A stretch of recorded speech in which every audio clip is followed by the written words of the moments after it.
Coming up, more praise for a change Dan Mullen's made at Florida, and a big pickup for Alabama. We'll talk about it all next and more right here on SEC Country Live.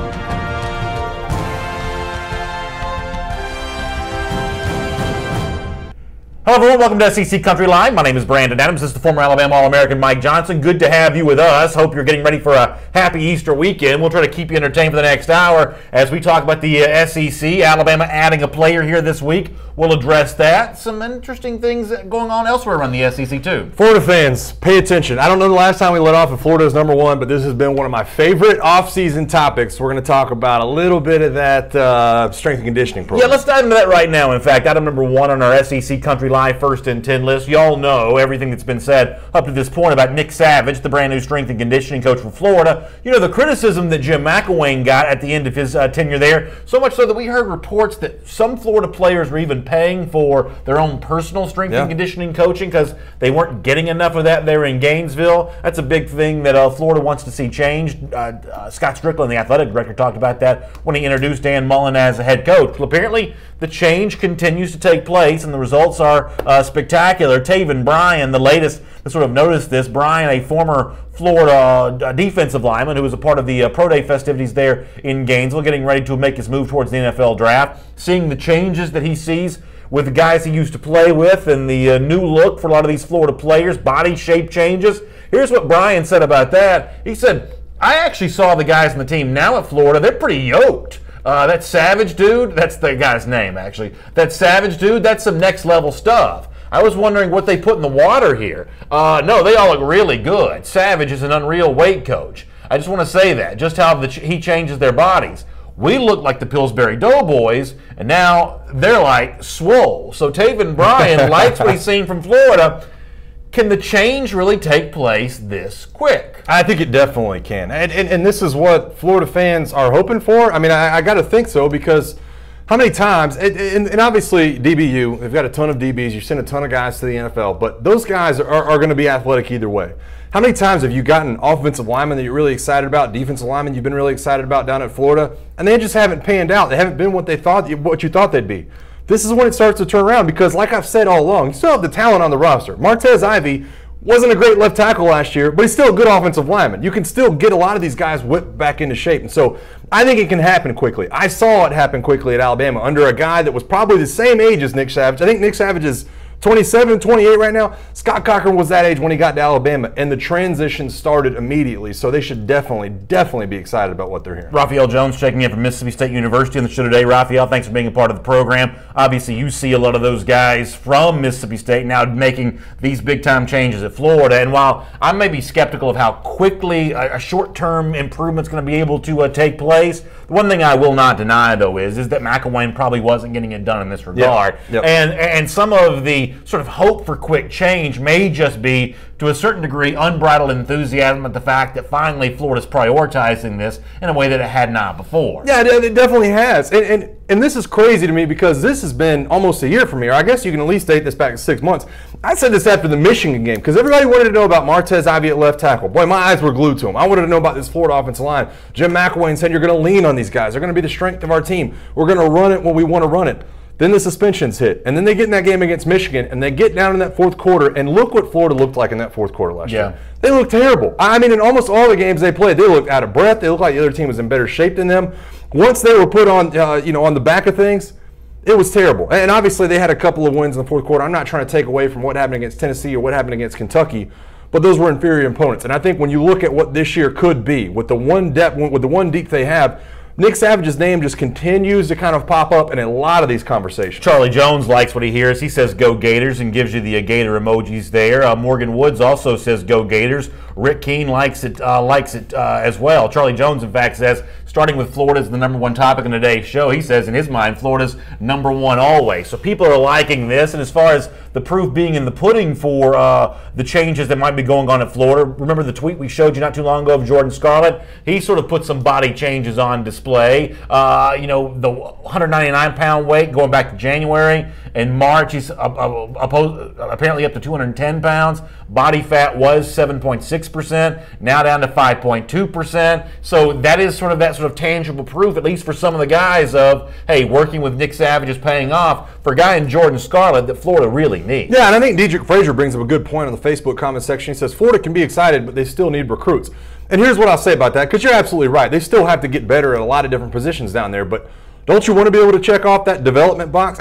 I say development on this show probably as much as you say recruiting. You know, I love talking about development. Dan Mullen talked about Nick Savage and the development. He says he wants to be the place at Florida when recruits show up, they know they're going to get developed better there than any other school in the country. And that's what Dan Mullen is building to. So, yes, they need recruits. I think there's about 5 check boxes you have to check if you're going to be a championship caliber team. Development is one of them in the weight room. You can go ahead and start checking that one off if you're Florida, and you can move in a different direction. Rick Keene, who's a Florida fan, in our Facebook comments section, referencing a point you made on SEC Country Live earlier this week, that sometimes you may look like Tarzan, you might play like James. Rick says, hey, I want you to not only look good in the weight room, I want to see you play well also. And with that in mind, we showed you the picture of Jordan Scarlett a moment ago, the physical change he's made to his body, led by Nick Savage, the strength and conditioning coach. How about the impact that Scarlett's also making on the field right now during practice? Gators running backs coach Greg Knox recently spoke about the brand new muscled up Jordan Scarlett and what he's doing on the practice field right now. Here is Knox, the running backs coach, on Scarlett making his return to Gainesville here. He's done well. You know, he's learning. He's working himself back into what I call playing form. But right now, we're kind of like taking baby steps. All right, so they're learning a new offense, new terminology. All right, but he's doing a good job. He's got a great background in football, so he's picking things up pretty easy. You know, he's working hard at learning little things. You know, and I'm trying to get him to take that extra step. You know, to be that leader, to become that next guy. So it looks like he's done that in the weight room, as the picture attests, and the praise of Nick Savage would seem to suggest. But now Greg Knox, his position coach, is saying, hey, now take that with you to the practice field and use some of those muscles to earn yourself some playing time after spending a year away from the game of football. Yeah, Shannon Burgess, a great comment over on YouTube. He said, those comparison pics reminds me of a late night infomercial. It's like one of those like weight loss pills, and you kind of get these guys back. But I'm with you. And I think another component of this, too, that I was reading earlier, is it Marcel Harris that was the safety there? He talks about, listen, the first thing I did when I got back to the building was go in there and meet the new strength coach, because they want to have that connectivity. One of the great things about going back to Alabama, you know Scott Cochran's going to be in that weight room. You know he's going to open up the door for you. You know he's going to get that lift in. You know all those guys that Bama's put in the NFL can come back and talk about all the things they want to do with Scott Cochran, get the run in with the team. So that's the first door you want to open up. Having Nick Savage on campus is a big key to be able to do that. With all these guys trying to get to the NFL at Florida, come back and develop that relationship. The other thing that Shannon Burgess points out in our YouTube comment section is really a lot of that Jordan Scarlett picture is also just a lighting change. You know, it's a more stark lighting in the after picture as opposed to the softer lighting for the before picture, which obviously sort of, you know, enhances the muscle development. But a former Gator player likes what he sees from Nick Savage, and that's probably good enough for many Florida fans for right now. Let's do item number 2 here on our SEC Country Live First and 10 list. And, you know, one of the things we've talked about a lot over the last few weeks is what Nick Saban said about his team on February's National Signing Day. He knows they didn't address every single need that they had, but he also knew he was going to work on some of that post-signing day with possibilities of transfers, including maybe adding a defensive tackle. He told us then that's something that Alabama wanted to do. If you've forgotten what Saban said, here's a quick reminder. We're actually hoping to maybe get one more defensive lineman in this class. We feel really good about the 2 guys that we got. Again, we'd probably, if we had our druthers, we'd have got one more guy at that position, and we'll continue to maybe look and evaluate and see if there's somebody out there that would help us. As Chris Kirshner at SEC Country has reported, that somebody was Tavita Musika. Chris was on this a few weeks ago as a likely possibility for Alabama, and then reported this week that Musika had committed and signed with the University of Alabama. Alabama getting that defensive tackle now that Saban said they needed in February. Exactly what does Musika bring to the table for Alabama? Well, Musika's junior college coach at College of San Mateo out in California spoke with Kirshner about what to expect from him in an Alabama uniform. This is a pretty interesting description. He says he's 6'2", weighs over 350 pounds, He's your dominant nose guard. He's a little taller than the former New England Patriots defensive lineman Vince Wilfork. For teams like Alabama that run an NFL pro-style defense, when you want to be able to get in and out of odd fronts in your 3-4 defense, what Musika does for you is allows you the flexibility to put him right in there in a zero technique, lined up over the center, which is what the zero means. But he can also kick out and go up against a guard and play in a 40 front as well, which is a 4-man front.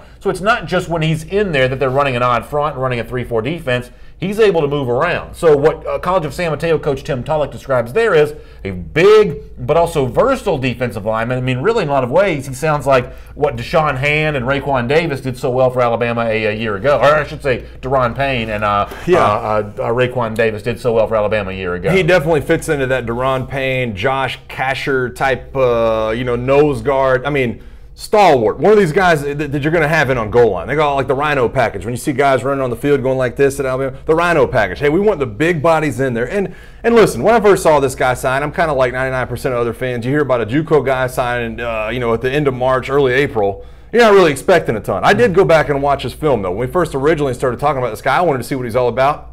Pretty impressive. Yeah. I'm not gonna lie, pretty impressive. I don't know, why he wasn't recruited, more highly, or why he wasn't offered more other places. Obviously, he had a couple of offers out there. Alabama offered. He signs on the dotted line. He's headed in. He does remind me.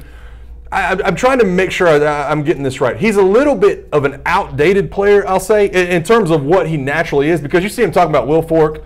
He reminds me of Terrence Cody or a Casey Hampton from the Steelers. He's a little bit outdated. You know what I mean? You're not going to use him on 3 downs. Yeah. You're not going to get, because not a lot of people are running that pro-style offense he's talking about with those 3-man fronts. But what he does, he gives you that depth, gives you an extra body. He can run that zero nose. You can, bring those defensive ends down into 3 techniques.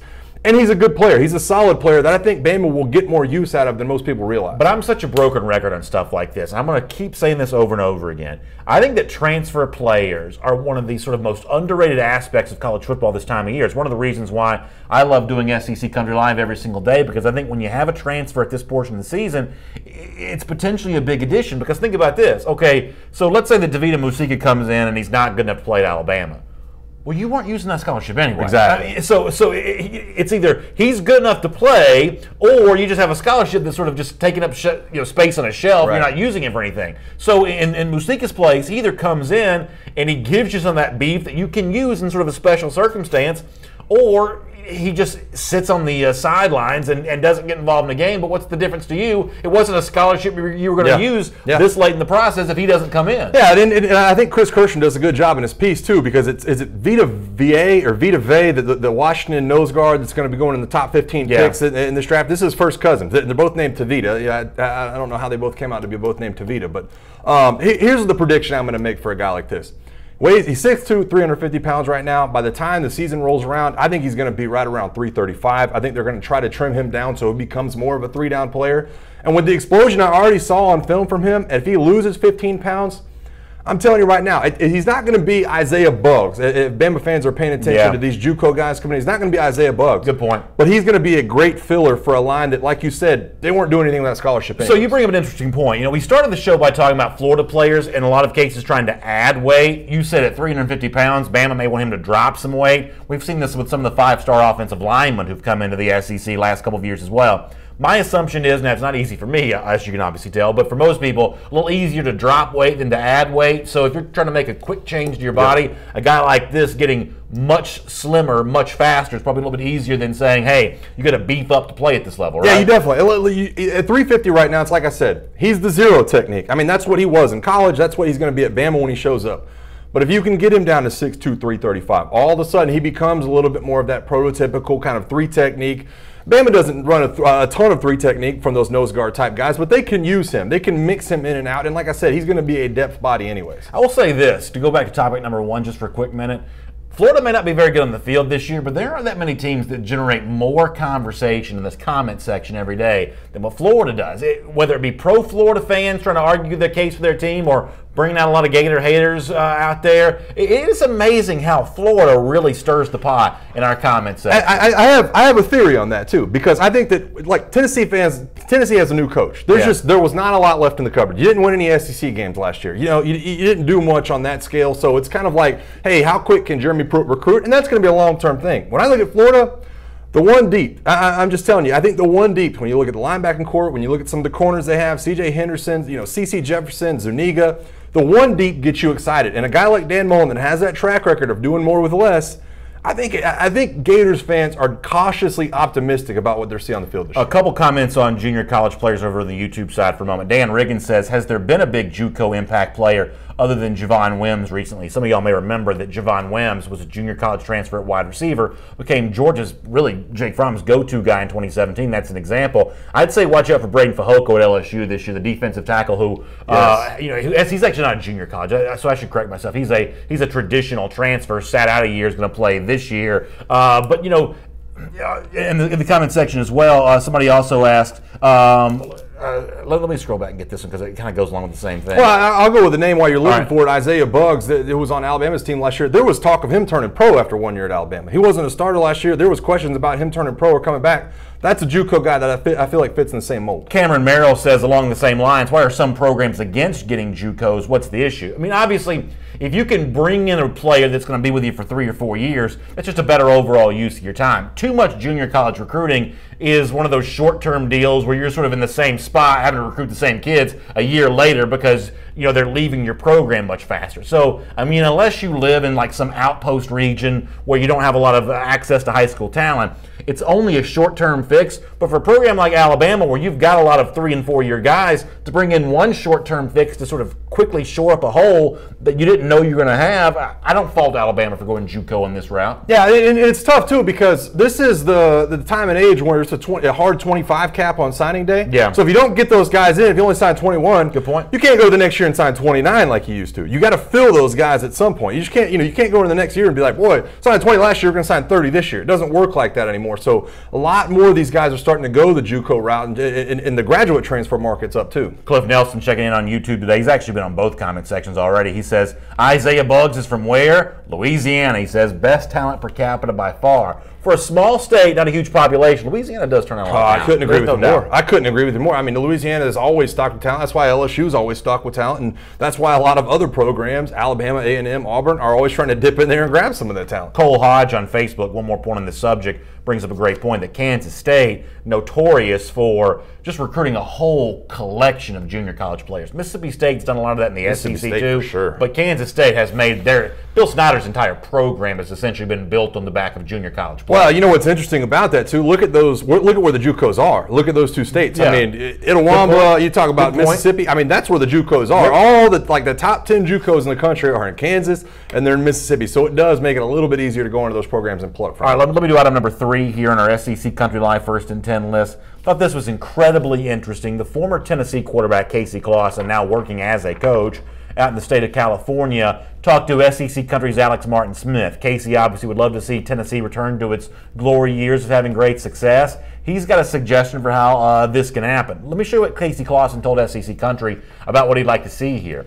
More national recruiting is essentially the point. He says if we had 11 starters on offense, 11 starters on defense, I don't know if there were more than 2 guys or 3 guys from the same state. We had guys from Hawaii, guys from California, guys from Vegas, guys from Texas, Florida, Tennessee, Atlanta, Alabama, South Carolina. That's what made our teams unique. We had guys from literally all over the country. It wasn't 98% from one state, which the majority of the schools in the South are. I think Tennessee needs to, and they're doing as we speak, go across the country, find the best players that A, want to play on the stage in the SEC week in and week out, and B, want to compete and play early. That's a former very good Tennessee quarterback, Casey Clausen, on a solution to get the balls back to the top of the SEC. Do you agree with Clausen on this? I think it has to be a balance to me. I don't think it's just as easy as saying, boy, we got to go out of state and get a bunch of guys. Because I think the key to having a great program is to lock down those in-state guys. You've seen Georgia do it. You've seen Alabama and Auburn wrestle with it for quite some time. So has Mississippi State and Ole Miss. You've seen LSU, for the most part, lock down that state of Louisiana. And UT really, I mean, I'm sorry, Vanderbilt and maybe Ole Miss over on the west side, UT should be locking down the state. And so it should start with that. To me, it's about a 50-50 thing. You know, for every Julio Jones that Nick Saban signed at Alabama from Foley, Alabama, he's gone to Michigan and gotten a Mark Ingram. For every, DJ Fluker he signed at Alabama, he's gone to Maryland and gotten Cyrus Kawanjo. So it has to be a balance to me. You go where the players are. But I don't think Jimmy Pruitt can turn his back on Tennessee and say, boy, we've got to get out of the state and make sure we get some talent. Bradley Burgess in the Facebook comment section likes hearing from Casey Clausen on this. He says Clausen was a winner. Here's my point, though, on the idea of the national recruiting. It has worked for Tennessee before, but I don't know that that's a predictable model to build your future on. Because if national recruiting was this great recipe for success, then it sort of wouldn't matter what coaching job you had. You could be anywhere, right? I mean, we sort of treat certain jobs as better than others because of the access you have to talent. But if you're just going to recruit nationally, then why not just be the coach at Iowa State, right? I mean, because you could essentially do the same kind of recruiting no matter where you were. But the truth is, you've got to sort of pick a region and own that region. We've mocked, Pruitt's decision and statement about we're going to own the city of Memphis. You got to find somewhere to own, and you've got to kind of go back and sort of re-farm that same land year after year after year. Yeah. You go get one player from the middle of California, the odds of getting another player from that same place just not that great. But go to the same high school in the Atlanta area. Go to the same high school in Chattanooga. Same high schools in Memphis. You can get players from there year over year. Build the relationship with those coaches. The truth is, I respect Clawson, and he's right. Tennessee's had great players from all across the country, but in terms of what's going to help Jeremy Pruitt right now, I think it's more about mining the ground in the region where you are as opposed to sort of trying to cast this big national net. People just don't really do that as much. And I think it's a great point, and Cameron Merrill brings this up on YouTube, comment section. He says, Mike, why are you a Florida guy that went to Alabama? And here's let me give you a little introspective into what these guys, when these recruits show up on campus, guess what they're telling me? Hey, this guy right here is from Fort Walton. Hey, Mike, meet this guy right here. He's from Pensacola High School. Hey, this guy's from Mobile. Hey, get something in common with these guys. When you have a recruit in from California, guess what? Those guys lived 10 hours apart in the state of California. It was like, boy, this guy from San Francisco, go hang out with this guy from Phoenix. There's not a lot going on there. So I'm with you. You have to be able to go back and mine the same programs. There has to be that pipeline where a guy can look at a program and say, boy, when I was a freshman, this guy signed at this place, and I watched his whole career. I watched how it went down. It's hard to do that when you're reaching all the way across the United States. Bo Molinari, who's a Texas A&M fan, but that's not really important for this topic, says, y'all talking about being a good national recruiter versus being a good, quote, state recruiter when you need to be both. And obviously it'd be great to be both, but the truth is, it's sort of hard to be everything to all people. I'm going to be good at recruiting my state, and I'm going to be good at recruiting nationally. Maybe if you can find yourself a position coach that really knows another state pretty well, you can sort of lean on him over and over again, year over year. But recruiting is ultimately about relationships, and relationships take time to develop, and once you have them developed, you sort of go back and use them again and again and again, and you really can't have national relationships and local relationships. You sort of got to pick one or the other, and the people who pick national, that's a pretty wide pool to try to swim in. Yeah, I mean, you have to have particular. And by the way, Tosh Lapoy's name came up in a ton of that Chris Kirshner story about Tavita Music. He said, "Listen, Tosh Lapoy knew about Tavita back in the fall, but they thought they were going to sign him out." And Tosh Lapoy has that thorough recruiting where he can go back to those relationships back in California and say, "Boy, you know what? We didn't sign enough D linemen. I remember that kid back at that college. I still know those coaches." So you can be thorough and you can be both. But there has to be a balance. You have to have the guys from out of state. Listen, if you're Tennessee under Jeremy Pruitt, you're not going to have 25 signees every year from Tennessee. You've got to go to Georgia. You've got to go to other places. And I guess if you're reading what Casey Clawson's saying, why not expand to California? But it's not going to be a pipeline. It's not going to be every year. Eric Payne says Jeremy Pruitt's going to get the players. He's a great recruiter. First-year coach, but he's a proven winner. Don't sleep on him. And I do agree with that. I think that one of the things about Pruitt that Tennessee fans ought to really like here is I do think he's certainly proven his credentials as a top-flight recruiter. I think he's going to do most of that here in the South, maybe some in Florida, maybe some in Atlanta, some in Alabama where he's worked, a lot in Tennessee. But no doubt about it, Tennessee fans have themselves a guy that's dedicated to the recruiting process. And he's doing it in a different way. And I've brought this up to you guys a couple of times in this show that I know people around high school programs in the state of Alabama and the state of Florida. Jeremy Pruitt has already been littering these schools with offers. You know what he's trying to do? He's trying to make those connections early. Listen, I'm going to go into this school. I'm going to offer 4 sophomores. Maybe I can get all 4 sophomores up to campus. Maybe 2 of them like it. Maybe one of them signs with us. But I'm going to open up those doors early. So he's trying to dip out there right now and make sure he opens up all those doors very early. I don't know if it'll pay off this coming cycle. But look for in a year or two, I'm sure Pruitt's going to start landing some of those guys. Teresa Stewart, who's a Tennessee fan, says, I'm liking him already. He's been really good. By the way, Ellis Hull in the comment section, I guess this is the closest we come to sort of a nice Easter message here. He said, let me scroll down and get all of this. Ellis says, blessings to all y'all and good luck with your upcoming seasons. You're going to need it. Yeah. So is that as close as I guess we can come to kind of saying something nice to each other around here? Oh, probably so, because listen, we've had a ton of Georgia fans and Florida fans Florida fans are arguing with a lot of people today. And listen, I've seen a couple of arguments already. Who wins the national championship first, Georgia or Florida? Boy, you guys are going back and forth about that. I sort of gather that a lot of these Georgia fans in our comment section, coming off a SEC championship year and a trip to the college football playoff, they've gotten to be a little hard to be around a little bit. Is that kind of the sense that you've kind of gotten here? I don't mind hanging out with you on a daily basis, BA.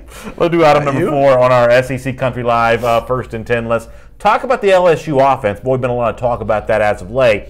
I thought that Nick Suss, who covers LSU for SECCountry.com, I thought he had a really interesting point about what he sees as some potential changes to the LSU offense based on the way that it's recruited. Huge collection of wide receivers for the class of 2018, already a big wide receiver committed for the class of 2020, the pursuit of a quarterback like Grant Gunnell for the class of 2019, and because of all of that, Nick Suss really sees only one choice for LSU. Let me show you what Suss had to say here. You can take a look at this. He says, all of that recruiting stuff I just talked to just points to an obvious trend in LSU's last couple of recruiting classes.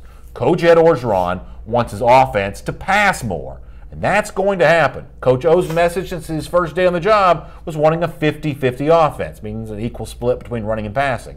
But Nick writes he's building a team that should probably pass more than that. Do you agree that we're heading for, assuming that Orgeron can stick around, an LSU offense that is moving in the direction of more than a 50-50 imbalance in favor of passing? Yeah. Is this about to become a pass-oriented team in Baton Rouge? I think it is. I don't think there's any denying it, first of all. I mean, I think they can talk about whatever they want to, 50-50. I think it's a couple of different reasons, and we've talked about this before. Ed Orgeron doesn't think yet they have a bell cow back. Is not sure they have a 3-down back after what they've had the last couple of years. He's still waiting to see how that play out. The talent at wide receiver, what you think you might get out of Myles Brennan, that to me screams that, listen, we're probably going to have a passing attack. Now they could go with one of the other quarterbacks, a Justin McMillan or Lowell Narcisse, and have a Jalen Hurts style of offense where, hey, we're going to run with the quarterback to set up the pass. I could see that happening. It doesn't look like it is, though. Myles Brennan. The question I have, and it's the question that keeps coming up about this LSU offense and what it's going to be under Steve Ensminger. What is Myles Brennan going to be? Are you still going to be able to run the ball when you need to, when it's 3rd down and 1? And what is the offensive line going to be? I mean, we just don't know. They're really relying on 2 transfers at the offensive line. Well, along those lines, let me let you hear from Ed Orgeron. He made an appearance on the very good sports radio station in Birmingham, Alabama, known as WJOX. Brand new show they have in the middays there. Our buddy Cole Kublik on there, Aaron Suttles. Covered Alabama for a long time. They've got a brand new show in the middays there. And LSU coach Ed Orgeron made an appearance on that radio program to talk about some of the things you just brought up. Situation of the quarterbacks, how's the offensive line going to be, the kind of game plan that Steve Ensminger is putting in place. Here is Orgeron's sort of evaluation of where things are with his offense about halfway through the spring here. Here's Orgeron. We're trying to find out right now who's going to be our starting quarterback, and it is a tight race between Myles Brennan, Justin McMillan, Lowell Narcisse. Each of them have different skill sets, so we're putting in a spread offense, mainly out of one-back situations, 3 wide receivers, sometimes 4, sometimes 5. We'll also have some 21 personnel that we have to bang it out there, like LSU knows how to do. But we're going north and south, not as much shifts and motions, more or less reading the defense, taking what the defense gives us, and do a great job of play calling. I think one of the biggest strengths that we're going to have is the offensive line. We're big, we're physical. We've got a lot of guys returning. Steve Ensminger is a tireless worker. He's an LSU Tiger. I know he's going to come up with a great offense. Couple things here. First of all, if you ever doubted whether or not Ed Orgeron hates Matt Canada, just listen to that clip right there. We're going to have good play calling, not as much of that shifting around in motions. I mean, he has still not gotten over how much he hates Matt Canada. That's the first thing you take away. It goes back to what we saw Lane Kiffin talking about with Matt Canada. He texted Ed Orgeron or somebody and was like, hey, did this guy get a bonus every time y'all ran a pre-snap shift? Boy, every play was a pre-snap shift. But the other thing, though, is, and this is not the first time this week that Orgeron said this. Remember, he gave great praise to his offensive line coming off how they performed in that scrimmage a week ago when Myles Brennan put up good numbers in the scrimmage. Once again, sort of leaning the direction of, we think our offensive line is going to be a strength of this team. You're concerned about that because of some new blood there working with the group. But you just heard from Orgeron on WJOX. He thinks this offensive line is pretty good, and that's not the first time he said that. Yeah, he talked very highly about Damian Lewis, the transfer guard that's come over. Badara Traore, I think is how you say that name, the guy from that college up in New York. So, I mean, they have the pieces. But I don't think it's as plug and play as Ed Orgeron would allow you to believe. I think that, listen, Sadiq Charles will be good. I think some of the other guys they're going to have in the program, Ingram, I think he's a good offensive lineman. But can you piece it all together, and can you all stay healthy? I mean, that's the thing for me. If you're going to be, if you're going to have one of these attacks that's going to drop back and throw the ball 45 times a game, you better stay healthy on the offensive line for the long run. Well, speaking of quarterbacks, also more from Orgeron here from WJOX, where he lets it be known that, listen, we got quarterbacks going through a competition, but he's also not afraid to play two of these guys in the same game either. Here's more from Orgeron. I want to give them all an opportunity. I want to let them use their skill sets. I want them to see it. I want the whole team to see it. And eventually we'll know who the starting quarterback is by every day, by the way he acts, by the way he presents himself on and off the field, by the way he leads the team, and the way he's productive. And then when we feel comfortable announcing the starting quarterback, we're going to do that. It's probably going to go all the way through camp. But let me say this to you. I have no problems playing two quarterbacks. If one quarterback can do something very well, the other quarterback can come in and do some runs for us, we may do that. So there's a lot of options we have. I'm excited about all three quarterbacks, and so is our team. So it is a fair point to bring up, and you actually brought this up the other day. I will admit I'm guilty of focusing too much on the passing stats. I was very impressed with Myles Brennan coming off the last scrimmage saying, that settles it for me. He's going to be the LSU quarterback. You did point out, though, in those stat numbers from that scrimmage, you saw, McMillan rushing the ball a bit. Yep. You saw Lowell Narcisse rushing the ball a bit. They're more probably running quarterbacks than what Myles Brennan is. I mean, is that a consideration here that you would consider playing someone who isn't the best passer because he brings more of a degree of athleticism? Yeah. If that's the case, aren't we then kind of getting away from what LSU says it wants to be here, which is a better passing team? You can't be 50-50 with a running quarterback, can you? Well, no, you can't be 50-50, but you can do situational football. And I think it's so interesting, too, because you guys correct me if I'm wrong, and this is about all teams in the SEC. Last year, I feel like we talked a lot about super sophomore quarterbacks. It was going to be Jacob Eason, it was going to be Jalen Hurts, Jake Bentley. We had all these sophomore quarterbacks that are really building on kind of nice freshman campaigns. This year, to me, it's like a quarterback competition talk, but it's also about, we might have two quarterbacks playing for a lot of different teams. Are we going to see two quarterbacks at Florida? Are we going to see two quarterbacks at Texas A&M? Are we going to see two at Tennessee, at Alabama, possibly at Georgia? I mean, everybody's kind of got this back and forth between passing quarterbacks and rushing quarterbacks right now. So I think it has to be situational football. It has to be, it's like I mentioned, do you have that back that on 3rd and 1 you can hand the ball off to? If you don't, and you don't have a quarterback you feel comfortable with, why not get a running quarterback like Justin McMillan in the backfield, allow that to have an extra blocker, and maybe he can make somebody miss in space and get upfield? I love the last 20 comments on Facebook are all people describing what Ed Orgeron's voice sounds like when he talks. I think that we probably don't ever quite get used to that, but in terms of what the things that he's saying, boy, I hope for LSU's sake he knows what he wants to be. I hope this is not, let's just throw a bunch of stuff at the wall and see if it sticks in terms of one quarterback or two, running quarterback, passing offense, 50-50 split as Nick suggests, maybe moving the direction of an even heavier passing imbalance in the years ahead. I hope they know. I hope for their own sake they have their own plan for how this is going to work out, because they thought they had that with Matt Canada a year ago, and now they've completely rebooted all of that. Yeah, it honestly reminds me of the talk we had last offseason about Quentin Dormany or Jared Garantano. They had such a different skill set, and they're welcoming in this kind of new offensive coordinator. It's like, hey, are we going to base the offense off of which guy is playing better? It's like, I don't even know if you can, if you're Steve Ensminger, are you designing an offense right now that you hope the players fit in? Or are you looking at the players going, boy, this guy looks like he could be a leader of our football team. Let's adapt the offense to what he does well. I think that's kind of what they're dealing with at LSU right now. Going through spring practice, seeing what quarterback kind of separates himself, and then maybe they can tailor some of this offense to look like what these guys are good at. I want to get back to our first and 10 in a moment. Let me squeeze in a few comments here, both in terms of this topic, maybe a couple others as well. On the offensive line for LSU, Shane Higgins says, it's not transfers. LSU's offensive line really grew up and gelled last year. It's going to be a strong suit of the team. Shadiq Charles will be known around the league. So that's an LSU fan saying, I like my offensive line, essentially echoing what Ed Orgeron has said there. Yeah, don't get me wrong. I think they can be very good. But it's like we keep going in this cycle with LSU. And you guys know, you guys have said before, I'm a closet LSU fan. I think very highly of that program.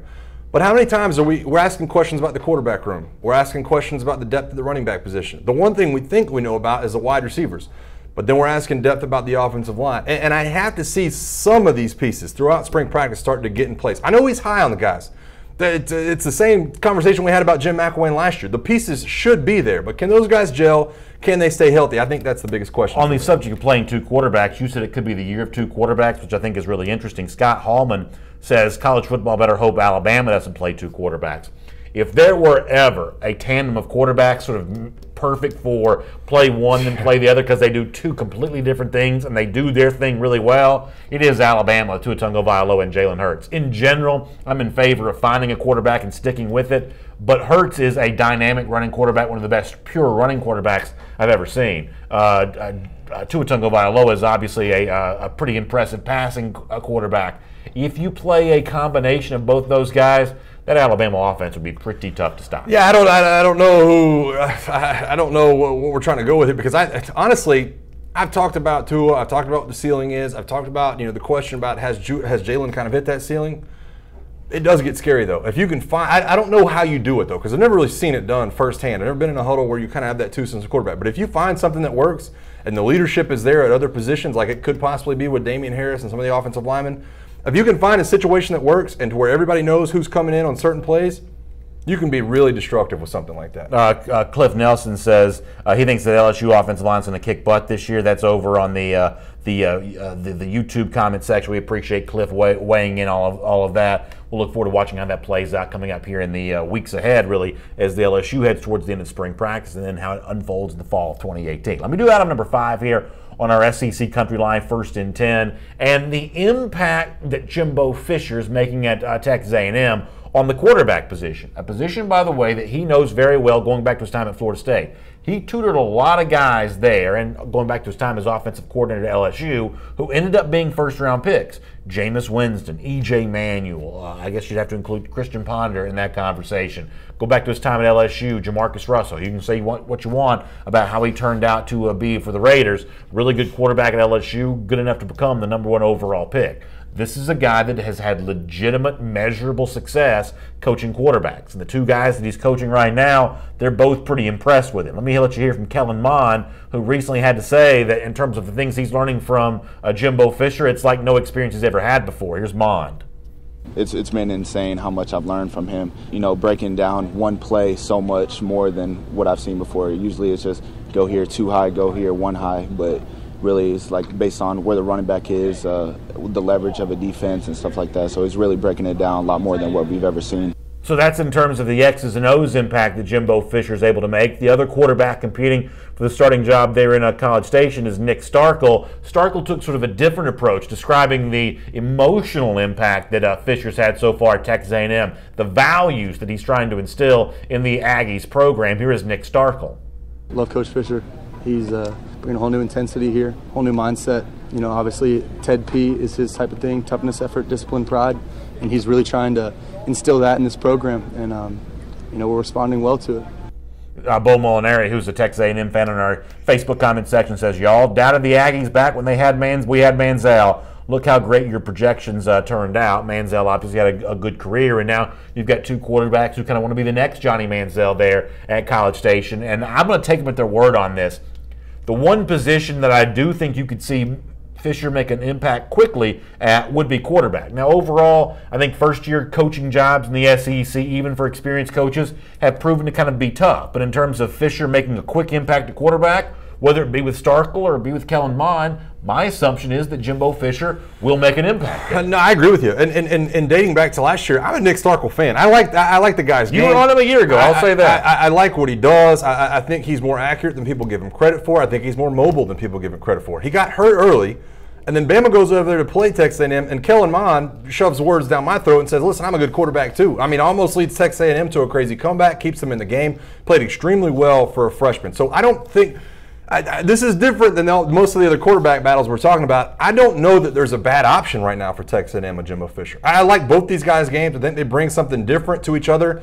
Jimbo's obviously going to run his own style of offense where he's probably going to go 3 wide and still have some power football. But I don't think there's a bad option. I really like Nick Starkel. I'm going to be in Nick Starkel's corner on most of this just because of what he showed me in the small sample size a year ago. But I don't think Kellen Mond's a bad fallback plan at all. I don't know that this is really a candidate for a 2-quarterback system. But I really like what these guys have in both of them. Greg Steele, who's a commenter that I like, even though he's a Florida fan, says for Jimbo Fisher, this isn't the ACC, though.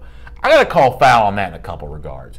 First of all, Greg's team is Florida. Jimbo beat him 5 years in a row. I mean, are you going to let Greg Steele make that comment when it's been a half decade since Florida, his team, has beaten Jimbo Fisher? I mean, I feel like I've got to bring that up. Don't I have to bring that up? And here's the thing. Here's the thing I want people to understand about Jimbo Fisher, because you and I both think he's going to be a very good coach at Texas A&M. But the only question we have is, what is the ceiling at Texas A&M? Could you get it to a national title like he's, But I think he's going to be a very good coach. This is not your typical, boy, this guy came from the Pac-12, can he coach in the SEC? Mm-hmm. This is, Jimbo Fisher plays big boy football. Yeah, I mean, Jimbo Fisher won a national title against Auburn back in 2013. He runs a big boy style of football with Southeastern style of football players, with great defensive linemen, with great defensive backs, and a good running game. That's Jimbo Fisher style football. It's going to translate. You can't tell me that Jimbo Fisher is going to be bad when he gets to the SEC. He ran through the ACC for most of the time he was there. And, I think the 2013 Florida State team is in the conversation for greatest team of all time. I mean, they didn't play a close game the entire year. Maybe they were one incredible. in the entire, one or two in the entire season.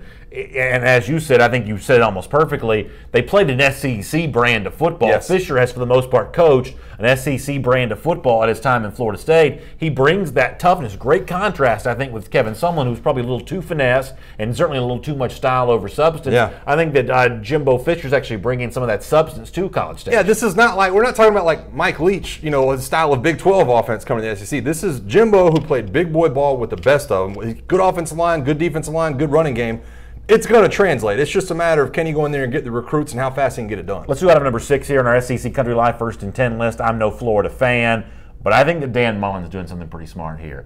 Gators' Twitter account has been showing you some trips that Mullen's been taking to what I'm assuming is like Sorority Row there in Gainesville, visiting a lot of the Greek gals at their sorority houses. We'll show you some of this. Let me start with one of the videos here of Dan Mullen essentially giving a pep talk to some of the Florida sorority girls to come out and see some football games. Here is Dan Mullen.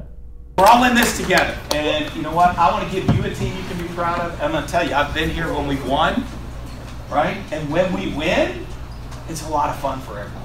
Sound good?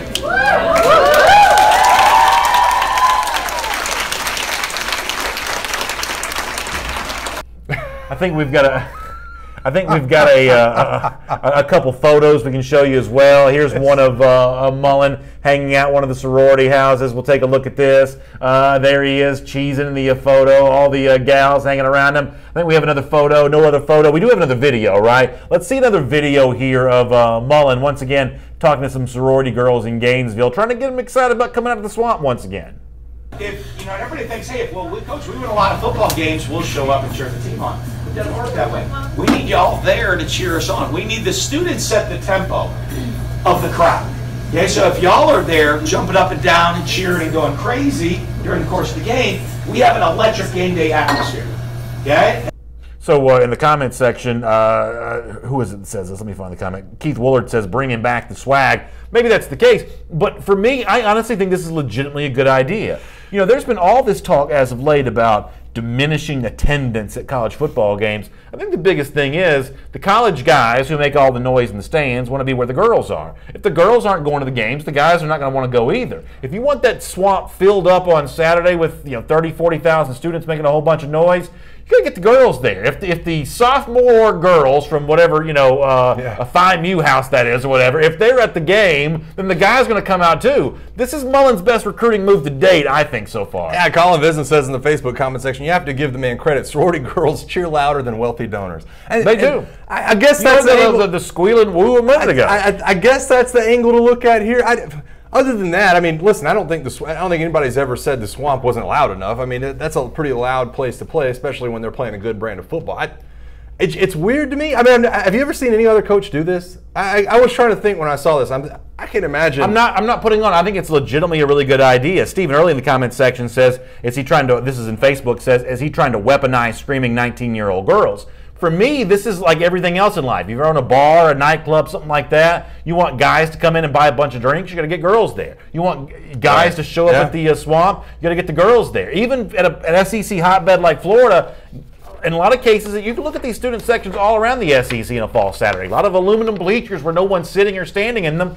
because the girls are somewhere else. And if the girls are somewhere else, that's where the guys are going to want to be too. I mean, I guess you're right. I think that Florida, in my opinion, and obviously you guys know, I'm a little bit higher on Florida than most people are. I would think that the exciting Dan Mullen brand of football would get Florida Gators fans back. It's not like there's a shortage of Florida Gators fans. It's not like we're at Vanderbilt and Derek Mason needs to go around to the sororities and talk the brand of football up. I think winning football games will put Gators fans in the seat, no questions asked. I sort of have a hard time picturing a sorority house in Vanderbilt. Yeah, I did too. I kind of swung and missed because in my head I was sitting there going, I'm sure they probably have. I just have a hard time picturing. Yeah, I'm the same way. I don't know. Other than that, I'm not sure what he's doing. You know what I mean? Like, other than that, other than maybe like getting sorority girls excited, I'm not sure. It's like, I don't know. I don't know what the angle here is for Dan Mullen. Stacy Hyman says, BS, BA, you can't like this and call yourself a Gator hater. Listen, I don't have to like the Gators to think it's a decent idea. I think this is a pretty good idea for reasons sort of apart from just Florida here, in that, even for good teams in college football, the in-stadium experience for 4 and 5 hours on a game day has become a little bit of a tough sell.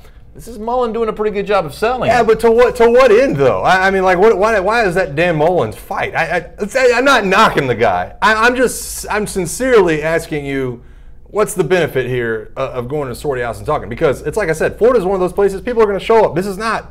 You're not at Mizzou trying to make sure the stadium's full. This is a place like Florida where I think you get fans either way. I don't know firsthand, but I'm willing to bet if you took some helicopter shots at some Florida games last year, you didn't see full students. That's kind of goes back to my point. If Dan Mullen just wins game, the seats are going to be full. So I mean, listen, I don't know what to say. I won't hate on the guy. Respect. I'm just saying I've never seen this done before. Well, something else I've never seen done is the subject of item number 7 in our SEC Country Live First and 10 list. Maybe it happens more than I realize, but Gus and Christy Malzahn had been hosting the Auburn players position group by position group for a little dinner at the coach's house here.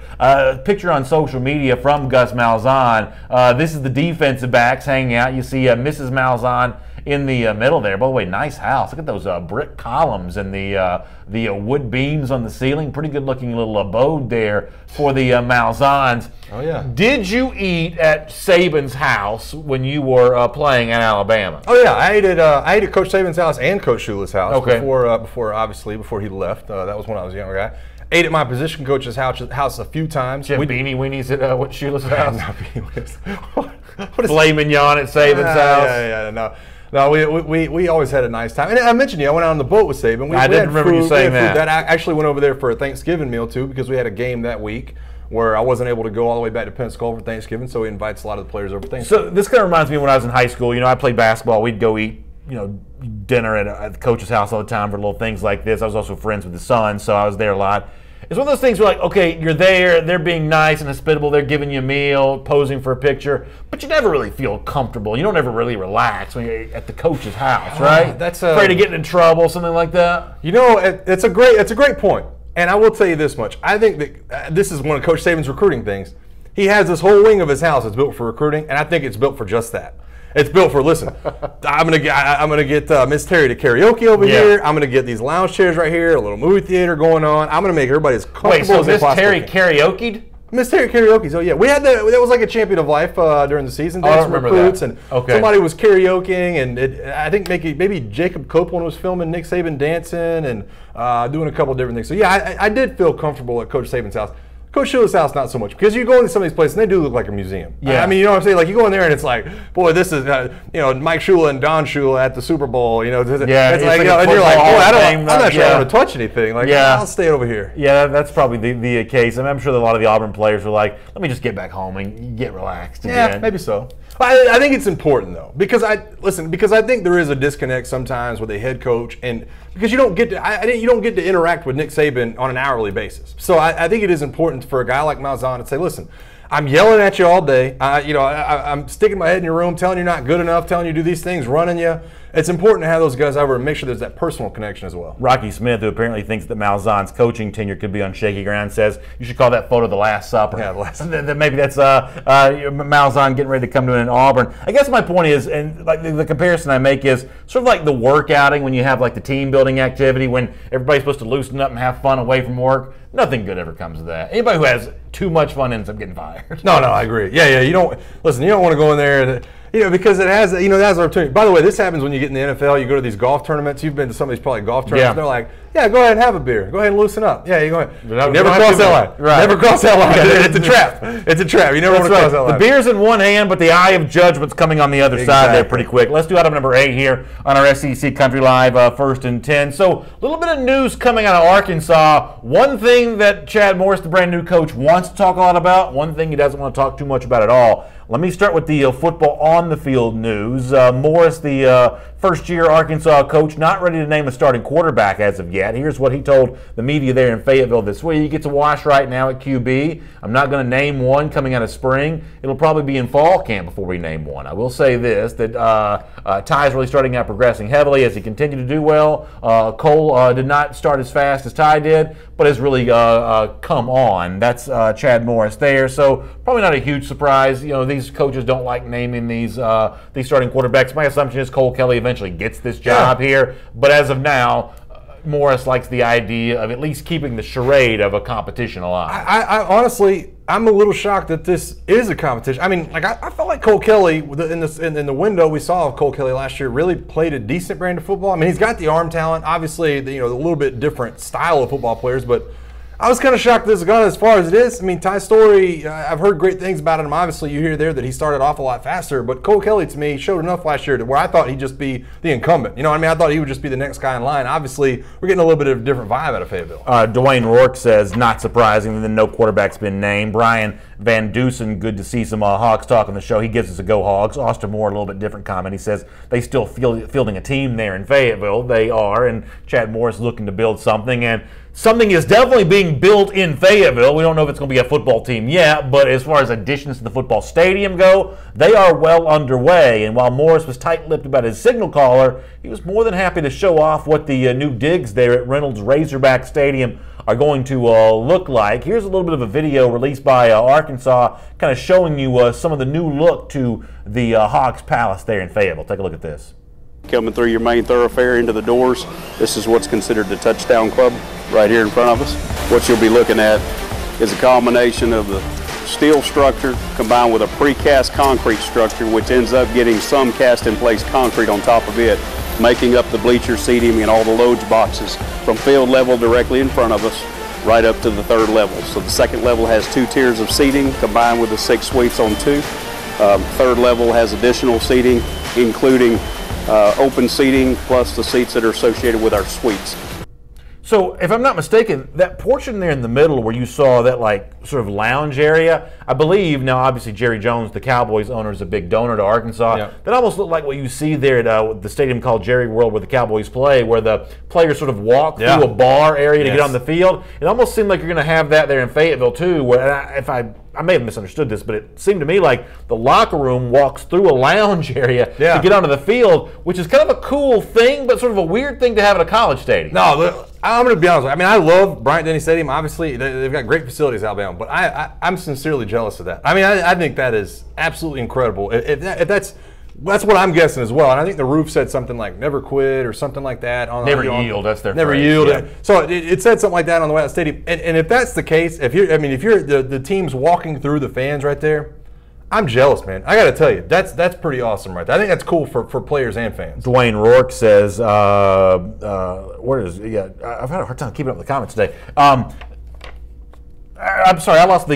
It's James Perkins who says that they're spending that Jerry Jones money there in Fayetteville, and I guess that is one of the big donors that's made all this possible here. Well, yeah, I mean it's obvious. Listen, when you have somebody like Jerry Jones, because this is still the school that the board of trustees are the ones that fired Jeff Long last year. You know what I mean? Like this was a donor decision to get Jeff Long out and to get Brett Bielema out. So listen, if you're going to make those decisions and you're going to throw your weight around like that, you better be ponying up on stuff like this. And I think we're starting to see that come to fruition. Arkansas's facilities should look like this. Yeah. I mean, this is when you think of how much money they have going around. This is how it should have looked all along. Good point. By the way, I took a shot at Greg Steele, one of our commenters, a Florida fan, a little earlier. He is firing back at me. I sort of mocked them for losing 5 straight to Florida State. He's reminded me it's been 1980 since Georgia's won his national championship. So, and sort of on the cycle goes there. He says the 1980 Georgia T-shirts are looking pretty tattered. Yeah, as of right now, I guess that's probably the case. All right, item number 9 here on our SEC Country Live 1st and 10 list. Kind of an interesting change being made to practice at Texas A&M by Jimbo Fisher. Let me set the stage for this here for a moment. A lot of college football teams, when they are practicing, like to crank up some music to sort of crank up the energy around the practice. Maybe it picks up the pace a little bit, just sort of make it more fun for the players who are having to go through the work. We have a little bit of practice footage from Georgia to give you an idea of kind of what the music sounds like and how it sort of fits into the practice world. Let me show you a little bit of this to sort of give you an idea of what we're talking about here. Pop it fast to impress her. She rolling, I'm holding my then posing. This voice here is golden. So yeah, now walk it out. Now walk it out. Now walk it out. Now walk it out. You sort of get the sense for that. The music plays during the practice. Maybe it helps you have energy. I don't know if it really works. Players probably seem to like it. But Jimbo Fisher doesn't want any of that newfangled music at his practices at Texas A&M. Here's what he told the website who covers the Aggies, Tex Ags, that he doesn't want to see this kind of music. He says, how in the heck can they hear when you coach them? I'm trying to coach them at the same time. Are they going to listen to the song or are they going to listen to me? So Jimbo Fisher doesn't want any music, like what you heard at the Georgia practice, for his Texas A&M practices. I find this story to be fascinating for a couple of reasons. First of all, really loud music feels like something that Kevin Sumlin would have been all about, going back to his time as Texas A&M coach. But I'm also a little bit surprised that Fisher as a coach would push back against some of this because he seems like a little bit of a, players coach type of guy too. Are you surprised that Fisher doesn't want the music at practice? I'm not surprised at all because Jimbo Fisher still, I mean, even you still feel like he's an old school guy, right? I mean, Jimbo's. I don't think of him as an old school guy. Because I don't think of him like Dabo Swinney or like these. I still think of him more like a Nick Saban than I do a Dabo Swinney. Does Alabama not have music at practice? Bama doesn't have music, but I will tell you this much. The whole time I was there, Nick Saban didn't want music, and Scott Cochran wanted music the whole time. Because it's about the energy, right? It's about competitive spirit. It's about energy. I think you have to pick your time. I mean, listen, the Atlanta Falcons down the road, they have a DJ at practice. Like, it's all about keeping the energy up. It's all about doing these kind of things to make sure the players, those early morning practices, or when it's 110 degrees outside and people are laying down stretching, you want music. But you also want the players and the coaches to do their part as well and make sure the energy's in the right spot. Novell Walker says it's a loss of the swagger there for Texas A&M, going back to the swag coach himself, Kevin Sumlin, who's always, sort of swag copter and things like that he was kind of always talking about, or people were sort of talking about around him. And I guess when I think of practice being more about sort of maintaining a high level of energy, because going out and showing up and working hard at practice every day is just hard, right? It's a grind, right? Maybe music helps that. The individual instruction, I mean, how much of that is really happening on the field as opposed to in like a sort of a film study room? Yeah, I mean, you have to have volume control, right? I mean, this is something, it's not something I dealt with for the most part in college. We did deal with this a little bit, like I said, with the Falcons. But there's got to be a volume control. Crank the music up during special teams period. Crank it up during stretching. Crank it up during water breaks, whatever you want. When it comes time for inside run drill or 7-on-7 and some of these other things going on, turn that volume down a little bit because you do need instructions more and more. I'm still not sure which side of the fence I lie on with this. I think it has to be a little bit of a mix of both. Shannon Burgess says Jimbo's trying to conduct a quality practice, and to that end, you may be right, and you may be right as well, that Jimbo's got a culture to change there at Texas A&M. Yeah. I hate to say it, but that was a soft team. Kevin Sumlin was a soft team, incorporates a soft coach. They're going to be soft at Arizona.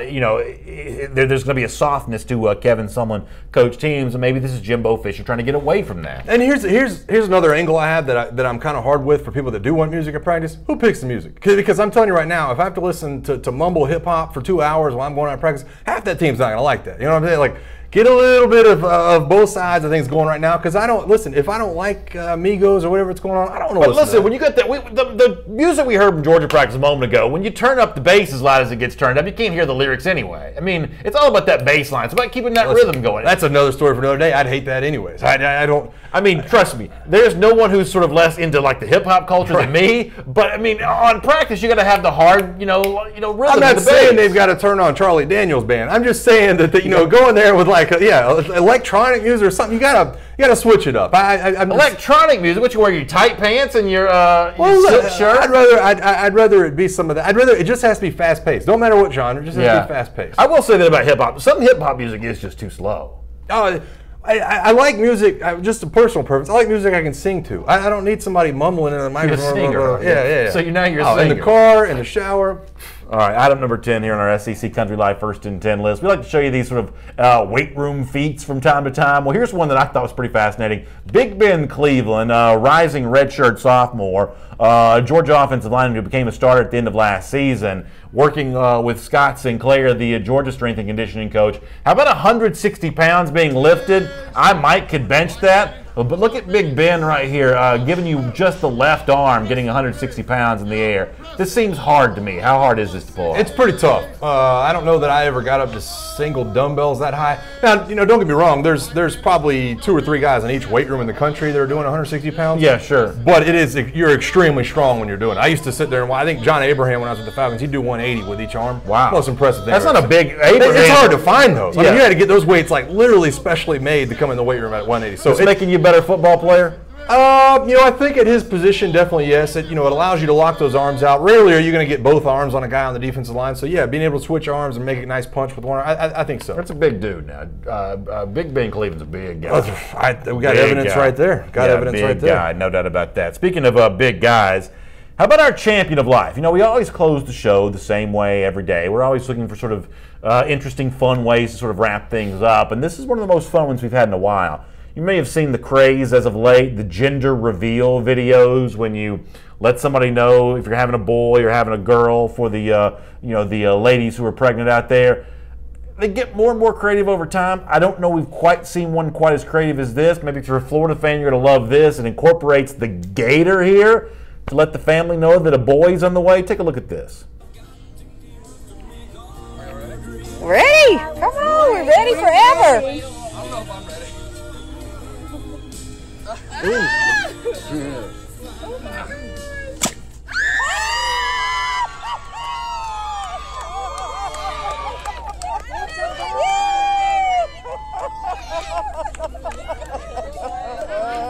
So what do you think about getting the gator involved with the gender reveal for the baby and the fact that you got like kids and family? Look at this kid just laying on the ground as the gator's like coming around. The kid hopped up, ran away too. Yeah. You like incorporating the gator into this? I wouldn't do it. It's not my preference. I mean, this guy, like the watermelon bus or whatever it is, this guy kind of turns his back and hugs his wife. Like, I'm sitting there going, I'd be checking my six. Listen, I got no problem telling you that this guy's 10 times tougher than I am. I'd like to think I'm twice as smart as that, though, because I'm not getting a gator in my front yard. And by the way, PETA's on line 1. They want to know why you got animals in the front yard. But not something I'd do, but maybe impressive. Plus, with that gator, all those folks better check the credit cards, make sure they still got it. I knew it was coming. I wasn't sure what the angle was going to be, but I knew it was coming from the time I saw this. All right. Hey, happy Easter to all y'all. Have a great weekend. We'll look forward to seeing you Monday, 3 p.m. Eastern Time. In between now and then, you can check out our podcast. We'll have this episode of the show up on Apple Podcasts and the Android devices. Also, share the show with your friends on Facebook and on YouTube. Let them know we're talking about the SEC here every afternoon. Y'all enjoy the weekend. We'll see you on Monday, 3 p.m. Eastern Time for another episode of SEC Country Live.